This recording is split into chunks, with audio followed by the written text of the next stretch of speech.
È l'asparago di Badoere IGP, il grande protagonista del 1° maggio trevigiano, in quella che si può considerare una festa del lavoro agricolo. Come da tradizione, infatti, nella 700esca rotonda di Badoere il 1° maggio è stato il giorno della 47esima mostra dell'asparago di Badoere IGP, evento organizzato dalla Proloco e dal comune di Morgano, principale e più antica manifestazione dedicata all'ortaggio bianco e verde che cresce sulle sponde del Sile. Erede di una lunga storia, la mostra negli ultimi anni ha saputo crescere grazie al lavoro dell'amministrazione comunale e del consorzio di tutela, che nel 2010 hanno portato l'asparago di Badoere nell'Olimpo delle eccellenze agroalimentari dotate del prestigioso marchio di indicazione geografica protetta.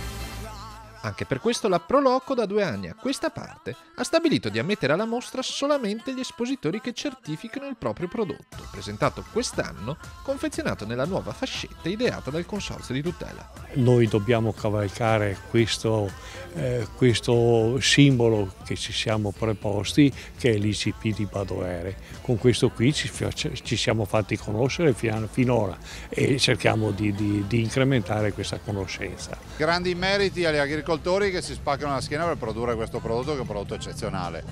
È un vero e proprio apripista e biglietto da visita a livello internazionale. E dall'altro anche grande merito alle Proloco, alle tante associazioni che hanno promosso non solo il prodotto ma anche la costituzione dell'IGP, per cui direi che assieme questa promozione, il binomio prodotto-territorio, dà dei grandi risultati.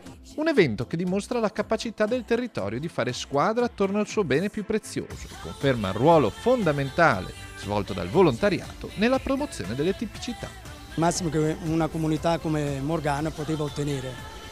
Diciamo, dietro a questo ottenimento dell'IGP, oltre ai sacrifici dei produttori, c'è sicuramente la storia dell'asparago di Badoere fatta dal volontariato. Quindi in questo volontariato c'è sicuramente la Proloco del comune di Morgano.